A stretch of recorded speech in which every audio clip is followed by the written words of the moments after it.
Bonjour et bienvenue dans le podcast Au cœur du sens, le podcast où je te partage toutes mes découvertes sur le sens de la vie, fruit de plus de 40 ans de questionnement.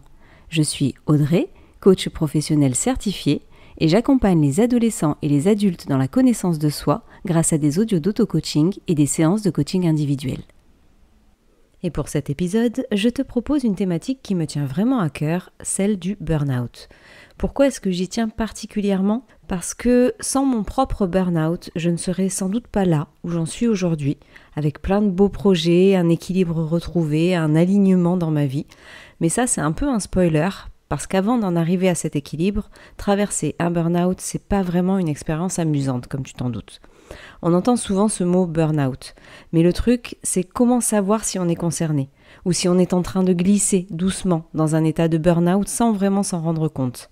L'idée, c'est de prendre le temps de bien comprendre ce qui nous arrive, de reconnaître les signes et de savoir quoi faire pour préserver notre santé mentale et physique, et c'est justement la thématique que je vais t'aborder dans cet épisode.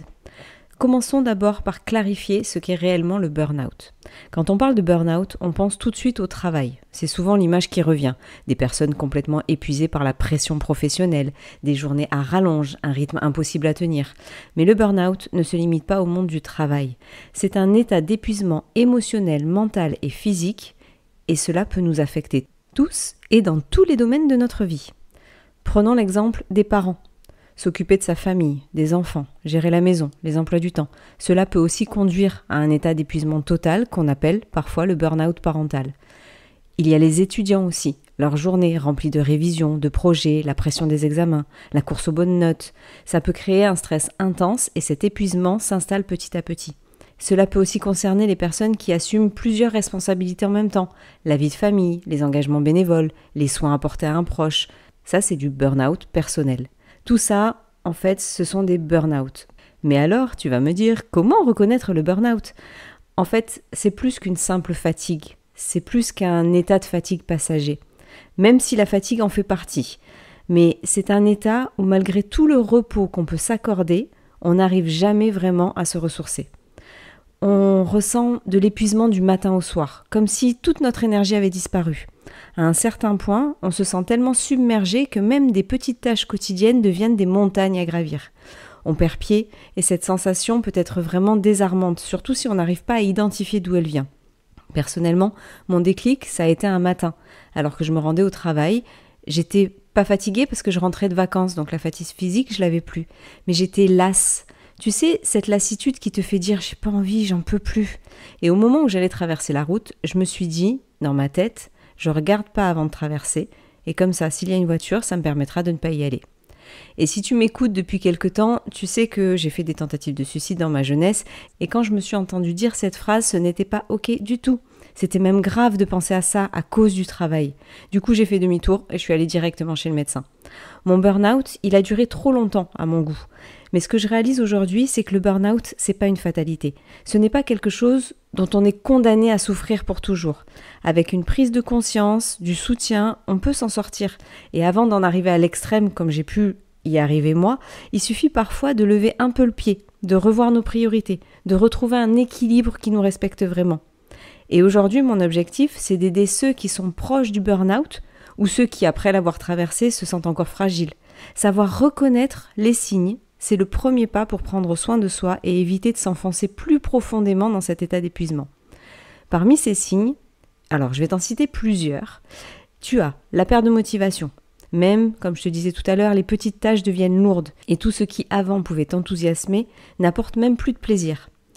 Tu peux ressentir aussi un sentiment de dévalorisation, cette tendance à se remettre en question constamment, où la moindre erreur semble insurmontable. Les troubles du sommeil sont aussi révélateurs. Parfois on dort trop, ou à l'inverse, on se tourne et on retourne toute la nuit sans avoir réussi à se reposer. Et bien sûr, il y a la fameuse fatigue intense. C'est pas juste de la fatigue physique, c'est un épuisement global qui ne part jamais. Peu importe combien tu essaies de te reposer, en fait, tu es toujours épuisé. À cela s'ajoutent souvent d'autres ressentis, comme l'irritabilité, la difficulté à prendre des décisions, ou encore une impression de ne pas être maître de soi. Ces signes peuvent paraître anodins quand on les ressent de temps en temps, mais lorsqu'ils s'installent dans notre quotidien, c'est un signal d'alerte. C'est là qu'il est essentiel de réagir.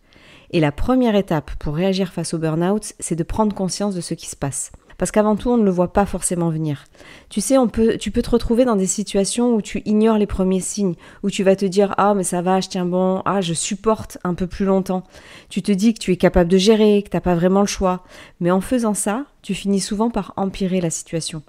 La réalité, c'est que tenir bon en mode survie, c'est pas la solution. C'est un peu comme si tu continuais à rouler sur une roue de voiture qui grince de plus en plus en te disant qu'il suffit de continuer à avancer et qu'en fait, elle va se remettre toute seule la roue. Mais au final, tu risques d'aggraver les choses. Si tu attends trop, le burn-out peut t'atteindre d'une manière bien plus grave et à ce moment-là, il sera plus difficile d'en sortir. Du coup, prendre du recul, c'est indispensable. C'est à ce moment-là qu'il faut commencer à réévaluer tes priorités. Est-ce que toutes les responsabilités que tu portes sur tes épaules sont vraiment essentielles ? Est-ce que tu accordes assez de place à ce qui te fait du bien, à ce qui te ressource, à ce qui te nourrit ? Parfois, on se laisse embarquer dans un tourbillon de tâches, de demandes extérieures, et on oublie d'abord ce qui compte pour nous. Je te dis souvent que prendre soin de soi, c'est très important, et pour te préserver d'un burn-out, c'est quelque chose qui est super important. Se recentrer sur soi-même, c'est aussi prendre conscience de tes besoins fondamentaux, te reposer, respirer, te détendre. On a souvent l'impression qu'on n'a pas le droit de ralentir, qu'il y a trop de choses à faire, mais en réalité, c'est souvent en prenant ces pauses qu'on va retrouver l'énergie pour avancer. Et si tu regardes bien, tout ce qui est obligatoire à faire, tout ce que tu te sens obligé de faire, souvent c'est une pression personnelle que tu te mets toute seule ou tout seul. Les moments pour souffler, ce ne sont pas des pertes de temps. Bien au contraire, ce sont des investissements pour ton bien-être et ta productivité à long terme. Ça peut être aussi très bénéfique de s'engager dans des activités qui te font du bien, que ce soit donc prendre un moment pour toi, ou pratiquer une activité physique, faire du sport, ou simplement passer du temps avec tes proches, dans des environnements apaisants. Toutes les activités t'aideront à retrouver un équilibre intérieur. Et si malgré tout, tu te sens toujours submergé, il n'y a aucune honte à demander de l'aide.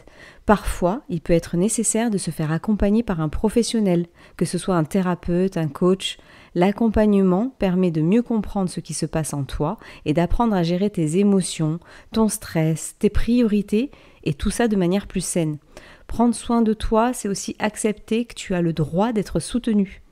En résumé, réagir face aux signes du burn-out, c'est avant tout arrêter de vouloir tout porter seul. C'est prendre le temps de ralentir, de réévaluer ce qui est important et de te recentrer sur tes besoins. Parce qu'en agissant tôt, tu peux éviter de sombrer davantage et de retrouver peu à peu toute ton énergie et ta sérénité. Si tu as reconnu certains de ces signes chez toi, il est essentiel de ne pas les ignorer. Prends le temps de te poser les bonnes questions, d'identifier ce qui te fatigue ou ce qui t'affecte.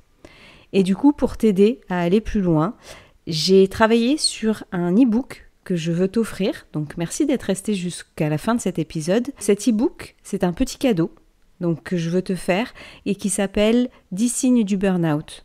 Et c'est un guide. Donc dans cet e-book, tu trouveras des descriptions claires de chaque signe que j'ai commencé à t'aborder dans le podcast, des conseils pratiques pour retrouver ton équilibre, mais aussi un test d'auto-évaluation pour te situer et voir où tu en es. C'est un guide simple pour te donner des clés concrètes. Donc, n'hésite pas à aller jeter un œil dans la description de cet épisode. Tu auras le lien pour recevoir ton e-book. Je te remercie d'être toujours avec moi. Je te remercie parce que vous êtes de plus en plus nombreux. Donc, merci d'être resté jusqu'à la fin de cet épisode. J'espère que ce sujet a pu t'éclairer et peut-être te donner des clés pour reconnaître les signes du burn-out. N'hésite surtout pas à partager cet épisode et même le podcast autour de toi. En fait, ce que j'ai envie avec cet épisode, c'est un peu comme l'épisode sur le suicide, c'est d'enlever les tabous sur certaines choses. Aujourd'hui, le burn-out, on en fait un terme marketing.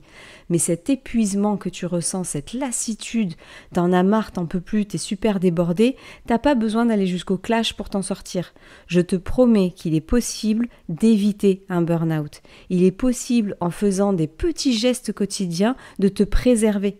Donc surtout, n'hésite pas à prendre soin de toi, n'hésite pas à ouvrir les yeux et à en parler autour de toi. Quand tu dis à quelqu'un « je suis fatigué », sauf si tu es entouré de rabat-joie, mais beaucoup, sinon, vont te proposer leur aide. Donc vraiment, si tu te sens dans un état de fatigue, ou si tu connais quelqu'un qui commence à te dire « je suis fatigué », et même si ça te paraît abusé, même si c'est une personne où tu dis de toute façon elle est tout le temps fatiguée, tu peux regarder s'il y a d'autres signes, tu peux essayer de voir si tu peux l'aider à ce moment-là. Mais vraiment, Un burn-out, ça peut être évité.